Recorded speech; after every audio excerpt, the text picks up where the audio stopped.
Gardasil ha sido un nuevo hito.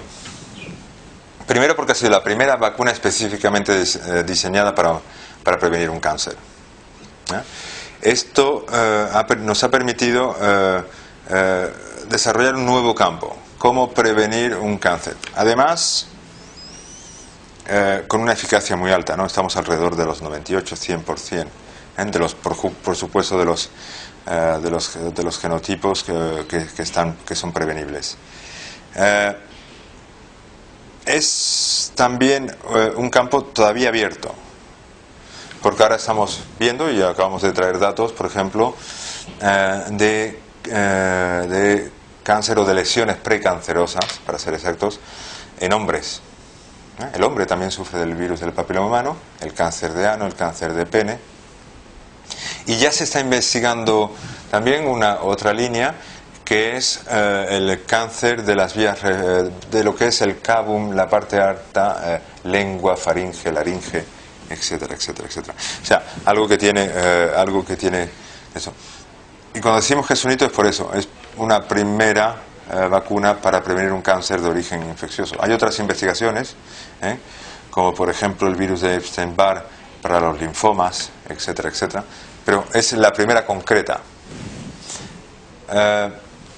Entonces ha sido algo muy importante yo creo, para toda la sociedad, ¿no? Y sobre todo ahora para las mujeres, y pensamos que en el futuro para toda la sociedad, y para los hombres incluidos. Los problemas que hubieron en Valencia, me parece recordar. Sí, problemas. Mira, esto... Sí. Un ruido mediático muy importante. Un ruido mediático muy importante. Para nosotros lo importante es que la EMEA, tanto la Agencia Europea como la Agencia Española, dijeron muy claramente que no había relación causal entre una cosa y otra. ¿Qué pasa? Aquí entramos dentro de las fobias que cada uno tiene. Cuando hablamos mal de una vacuna en particular, hablamos mal de la vacunación. Cuando hay un problema con una vacuna, las personas no van a desconfiar de una vacuna en particular, van a desconfiar de la vacunación en general. Y después, pues los medios de comunicación son muy propensos a difundir este tipo de cosas. Y yo creo que aquí todos tendríamos que tener un poquito más de responsabilidad, si quieres que sea muy sincero en mi pensamiento, porque hablando mal de una vacuna o haciendo algo, lo que estamos es afectando a toda la vacunación, con todo lo que te dije antes, todo lo que hemos logrado ya, ¿no? Erradicación de enfermedades, etcétera, etcétera. El hecho de no estar lo suficientemente informado, porque se publicaron muchas cosas y de verdad algunas muy terribles, ¿no? Pero estamos haciendo daño a la vacunación, a la prevención. Y esto es por el simple hecho de lo que te decía antes. Cuando la vacuna funciona, la enfermedad desaparece. Entonces sentimos mucho menos la necesidad de vacunarnos. Y además, la vacuna se inyecta a una persona sana. Y a lo único que aspira es a seguir estando sana. Si el más mínimo efecto secundario que pueda tener, hasta un hinchazón, que sí tiene la vacuna, el hinchazón, el dolor,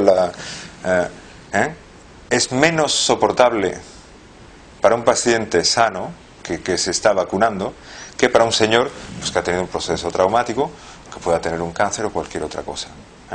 Y cuando juntas el hecho de que ves muy lejos la enfermedad porque la vacuna funciona y que tú lo único que quieres es estar sano, a la más mínima, pues entonces hay un problema de desconfianza hacia la vacunación.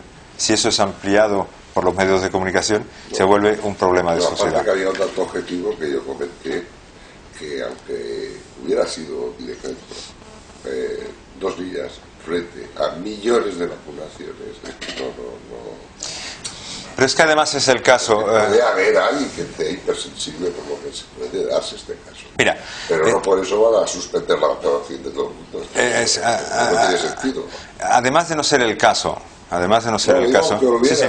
pero es algo puramente a veces estadístico. Hay muchos artículos en eso, ¿no? Pero para darte un ejemplo, en adolescentes se declaran cada 24 horas 4 casos de diabetes por 100.000 adolescentes. ¿De acuerdo? Es un dato que conocemos por las estadísticas, etc. 4 por 100.000. Si yo vacuno a 200.000 adolescentes, voy a tener 8 casos de diabetes, pero que no tiene nada que ver con la vacunación. Es que el hecho es que se produciría igual. que se produciría en las 24 horas que siguen la vacunación. Pero si se hubieran bebido un vaso de agua, hubieran también tenido esa declaración de diabetes. Pero tú, ¿cómo explicas a un individuo que además no ve por qué se vacuna, que está sano, que en las 24 horas siguientes la vacunación, ha tenido una declaración de diabetes? Lo primero que va a hacer es achacarlo a la vacunación. Ese es el problema. Es que en la vida ocurren cosas. En la vida es educación y valor de las vacunas, que comprendamos lo que ha traído la vacuna a nuestra sociedad. Te doy un caso. En el siglo XVIII la viruela mataba entre el 8 y el 20% de la población. No nos olvidemos de ese tipo de cosas. No nos olvidemos de ese tipo de cosas. Entonces, pero es que en la vida ocurren cosas. La gente se muere, le dicen que tiene diabetes, le dicen que tienen cáncer, etc. Y hay una serie de estadísticas. La vacuna, ¿qué es? Es una medida poblacional intensiva. Y entonces, ¿qué hace? Pues que se confronta a lo que sigue ocurriendo en la vida. Y por supuesto, estadísticamente hay coincidencias temporales.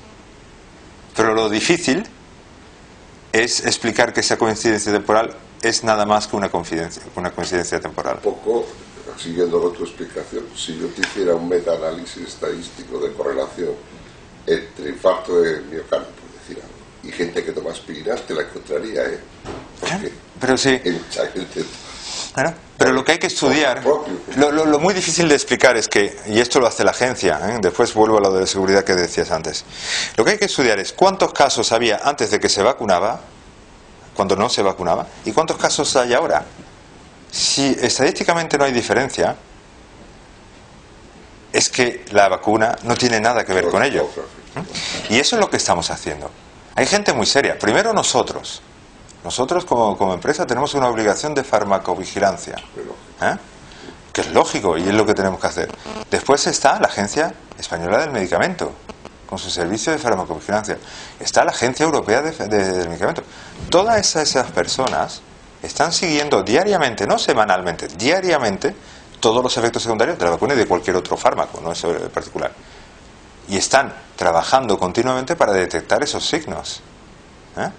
A día de hoy no hay ningún signo. Lo que pasa que es lo que tú has dicho. Pero ahí la es... comunicación ahí tiene una responsabilidad importante. Ahí hay una... La televisión tiene mucha fuerza y cada vez empiezan a salir opiniones y se hace una bola cada vez más. Mira, cuando hubo este caso, o cualquier otro caso, siempre es lo mismo. Hay los medios de comunicación que hacen un ruido muy importante, y enfrente al final, ¿qué hay? La mayoría de los casos. Hay una nota de la Agencia del Medicamento. Es completamente desproporcionado. Pero es así. ¿Qué queda en la mente de las personas? Ha habido algo con la vacuna. Y esto se ha visto en Inglaterra en otros casos, etcétera, etcétera. Y después científicamente se ha probado que no era la realidad. Pero el daño ya estaba hecho.